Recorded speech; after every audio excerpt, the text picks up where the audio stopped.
A kú déédé àsìkò yìí, àkójọpọ̀ ìròyìn ọ̀sẹ̀ tòní la mú wá fún yín. Orúkọ tèmi ni Ọ̀mágbémisọ́lá Ọmọlọ́ọ̀gùnmadè àìjẹran-idán.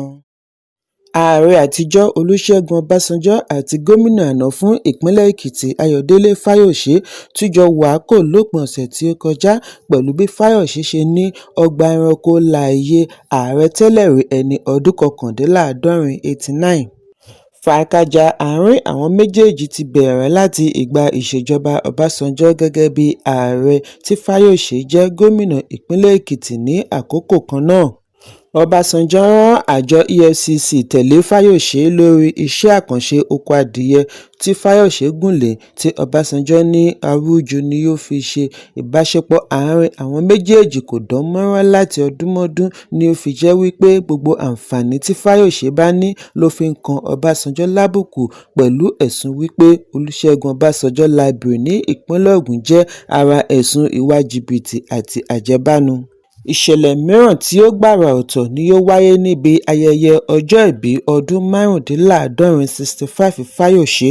Ṣíwájú àkókò yìí ni Fáyòsé ṣe àbẹ̀wò sí Ọbásanjọ́ ní ilé rẹ̀ ní ìpínlẹ̀ Ògùn láti fìwé pè kí wọ́n bá ṣe ayẹyẹ ọjọ́ ìbí. Níbi ayẹyẹ tí ó wáyé ní ìpínlẹ̀ Èkó tí Ọbásanjọ́ ti jẹ́ àlejò pàtàkì ni Ọbásanjọ́ ti ṣàlàyé gbogbo bí Fáyòsé ṣe ti kàn án lábùkù ní ṣísẹ̀ntẹ̀lé. Ọbásanjọ́ ní pẹ̀lú wípé ọ̀pọ̀ ìgbà ni òun ti fi tọrọ àforíjì ní ọwọ́ Fáyòsé, ó sì ń tẹ̀síwájú àti máa kàn án lábùkù pẹ̀lú ẹ̀wù ìgbéraga. Ààrẹ àtijọ́ ní ìyàlẹ́nu ńlá ni ó jẹ́ wípé Fáyòsé lè ní ìgboyà àti fi ìwé pè wá sí ibi ayẹyẹ ọjọ́ ìbí. Níbi ó ti ń bá àwọn àlejò sọ̀rọ̀ ni Ọbásanjọ́ ti ní àwọn mìíràn ti ké sí i láti bi í wípé àwọn gbọ́ wípé ó fẹ́ lọ bá Fáyòsé ṣe ayẹyẹ, ṣé ó ti gbàgbé gbogbo èébú tó ti bú u ni. Òun sì wí fún wọn wípé kí wọ́n má yọ ara wọn lẹ́nu, kò ní fi ṣe irúfẹ́ ìwà tó ń hù, ọmọ òun náà sì ni. Nítorí Yorùbá bọ̀ wọ́n ní ọmọ burúkú ò ṣe é lé fẹ́kùn pajẹ. Ọbásanjọ́ ní pẹ̀lú gbogbo ìwà Fáyòsé síbẹ̀ ó ṣe àṣeyọrí tí kò ṣeé fọwọ́ tì sẹ́yìn nígbà ìṣèjọba rẹ̀ gẹ́gẹ́ bí gómìnà ìpínlẹ̀ Èkìtì. Lára iṣẹ́ àkànṣe pàtàkì tí ó mú òun nífẹ̀ẹ́ Fáyòsé gidigidi ni ti omi tí ó pèsè fún àwọn ará ìpínlẹ̀ Èkìtì. Ọbásanjọ́ wá kọjú sí Fáyòsé bí ó ti ní ìyàtọ̀ wà nínú kí ènìyàn lákínkanjú, kí ènìyàn ní ìgboyà àti kí ènìyàn jẹ́ alágídí.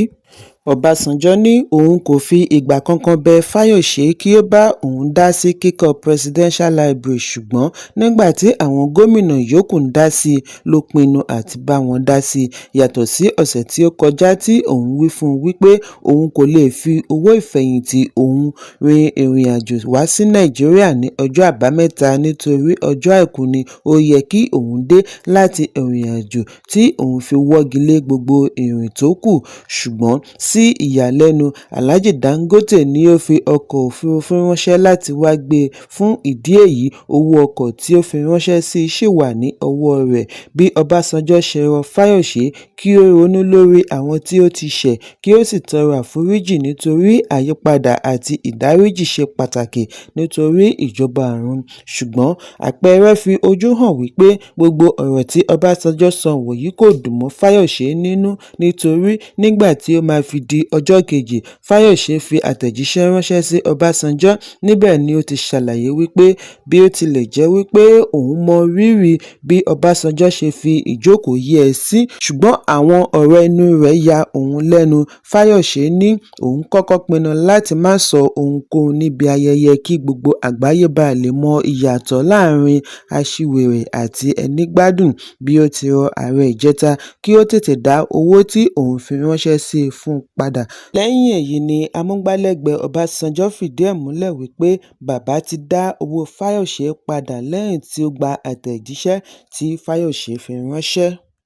Ààrẹ Bọ́lá Tinubu ti sún ìrìnàjò lọ ìlú Johannesburg, orílẹ̀-èdè South Africa àti Luanda, Angola síwájú látàrí bí ó ti ń retí kí wọ́n jábọ̀ fún un lórí ìjínigbé àwọn akẹ́kọ̀ọ́bìnrin ní ìpínlẹ̀ Kebbi àti ìkọlù tí wọ́n ṣe sí àwọn olùjọ́sìn ní Christ Apostolic Church, Eruku, ìpínlẹ̀ Kwara. Àfihàn yìí wáyé nínú àtẹ̀jáde láti ọwọ́ amúgbálẹ́gbẹ̀ẹ́ ààrẹ lórí ìròyìn àti ọgbọ́n inú Báyọ̀ Ọ̀nànúgà. Ọ̀nànúgà ní láti fèsì sí ìbéèrè gómìnà ìpínlẹ̀ Kwara ní ààrẹ Tinubu fi pàṣẹ kí wọ́n darí òṣìṣẹ́ sí ìlọ Eruku àti gbogbo agbègbè ìjọba ìbílẹ̀ Èkìtì, bí ó ti ní kí àwọn ọlọ́pàá lépa àwọn adàlúrú tí wọ́n ṣe ìkọlù sí àwọn olùjọ́sìn. Ààrẹ Tinubu ni ó yẹ kí ó bá wọn kópa nínú ìpàdé àpérò àwọn adarí ní South Africa kí ó tó kọrí sí Luanda fún ìpàdé mìíràn.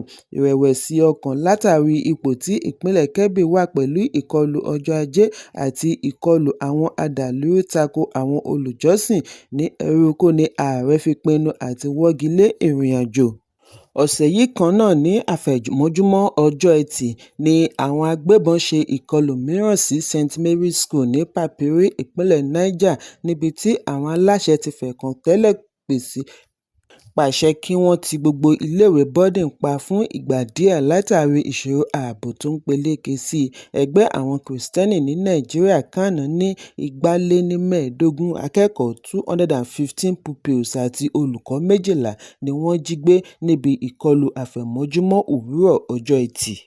Iléeṣẹ́ ọlọ́pàá ní àwọn ẹ̀ṣọ́ aláàbò ti ń wá gbogbo inú igbó pẹ̀lú èròńgbà àti rí àwọn akẹ́kọ̀ọ́ tí wọ́n jí gbé.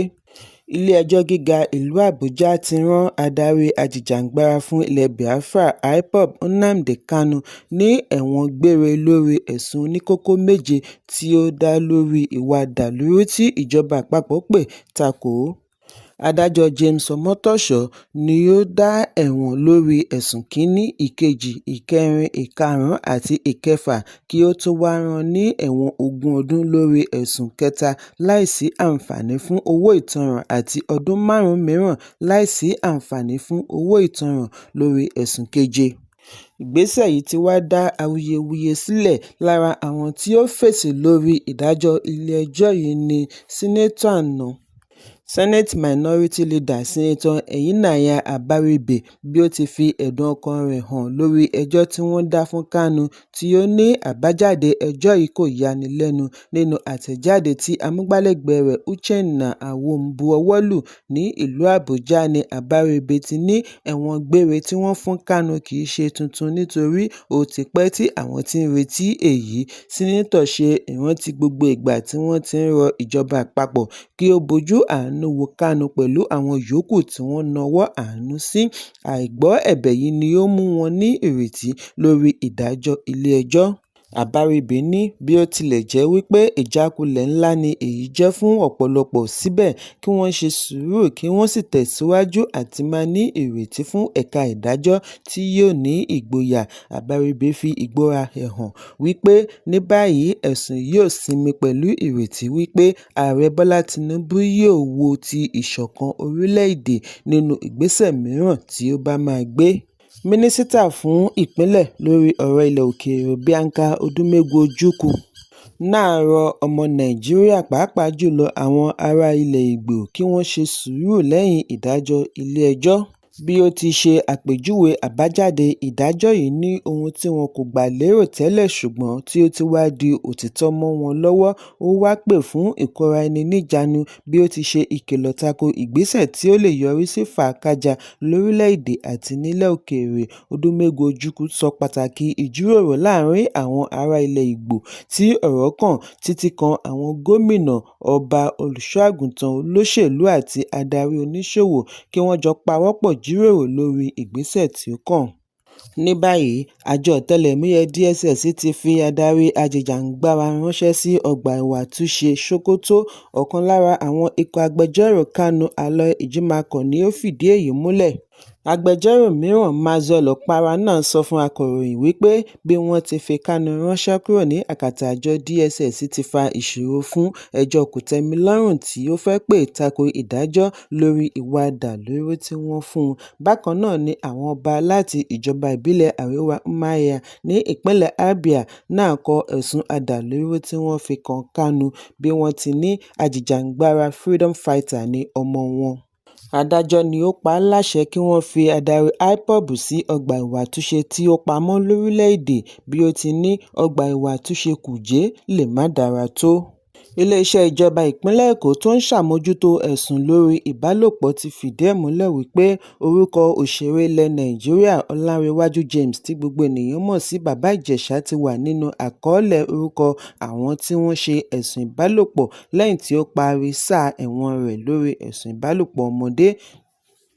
Ọjọ́ Àbámẹ́ta ni fọ́nrán kan gba orí ẹ̀rọ ayélujára tí ó ṣe àfihàn òṣèré yìí bí ó ti jókòó sínú ọkọ̀ ní kété tí ó gba ìyọ̀ǹda kúrò ní ọgbà ẹ̀wọ̀n. Àtẹ̀jáde láti ọ̀dọ̀ ìjọba ìpínlẹ̀ Èkó ṣe àfihàn bí agbẹjọ́rò fún ìjọba Èkó àti mínísítà fún ẹ̀ka ìdájọ́ àgbà amòfin Lawal Pedro ṣe dá àhesọ wípé ilé-ẹjọ́ kòtẹ́milọ́rùn ni ó yọ̀ǹda òṣèré. Pedro ní ṣe àpèjúwe ìròyìn yìí ní irọ́ àti àṣinilọ́kàn bí ó ti ní ẹ̀sùn rẹ̀ ṣì wà síbẹ̀. Nínú àtẹ̀jáde orí ẹ̀rọ abánidọ́rẹ̀ẹ́ X ní àjọ alámòjútó ẹ̀sùn ìbálòpọ̀ ti fi ipò ìjọba múlẹ̀ wípé wọn kò wọ́gi lé ẹ̀sùn ìbálòpọ̀ Ọlánrewájú James. Wọ́n ṣe ìkìlọ̀ tako ọ̀rọ̀ tí òṣèré Yomi Fabiyi ń pín kiri orí ẹ̀rọ abánidọ́rẹ̀ẹ́ wípé kìí ṣe òtítọ́ bí wọ́n ti ké sí àwọn olùgbé ìpínlẹ̀ Èkó àti ará ìlú lápapọ̀ kí wọ́n má tẹ́tí sí àgbélẹ̀rọ irọ́ tí Fabiyi ń gbé kiri. Síwájú àkókò yìí ni aláwàdà àti òṣèré Dámilọ́lá Adékọ̀yà tí gbogbo ènìyàn mọ̀ sí Princess ké sí ìjọba ìpínlẹ̀ Èkó àti ẹ̀ka ìdájọ́ kí wọ́n kọ orúkọ Bàbá Ìjẹ̀ṣà sínú ìwé àkọọ́lẹ̀ àwọn tí wọ́n ṣe ẹ̀sùn ìbálòpọ̀ ọmọdé. Ààrẹ Bọ́lá Tinubu ti ké sí àwọn ọmọ ẹgbẹ́ agbábọ́ọ̀lù Super Eagles kí wọ́n gbájúmọ́ ìdíje 2026 African Cup of Nations (AFCON) ní Morocco bí ó ti rọ̀ wọ́n kí wọ́n tètè gbọ́kọ̀ kúrò ní ìdíje World Cup Play-off níbi tí wọ́n ti fìdírẹmi sí ọwọ́ Democratic Republic of Congo pẹ̀lú àmì ayò 4-3 níbi penalty shootout. Nínú àtẹ̀jáde láti ọwọ́ amúgbálẹ́gbẹ̀ẹ́ ààrẹ Báyọ̀ Ọ̀nànúgà ni ààrẹ ti ní ikọ̀ gbọ́dọ̀ tètè gbájúmọ́ AFCON lẹ́yìn tí wọ́n ti pàdánù FIFA fún ìgbà kejì. Àkójọpọ̀ ìròyìn ọ̀sẹ̀ tòní kò ní jù báyìí lọ. Ẹ pàdé mi ní ọjọ́ Ajé Monday fún àkọ́tún ìròyìn. Kí a tó lọ, ẹ má ṣaláì fi àkíyèsí yín ránṣẹ́ kí ẹ sì bá subscribe sójúnà wa lórí YouTube kí kókó ní ìwé ìròyìn lè máa tẹ̀ yín lọ́wọ́ ní kíákíá.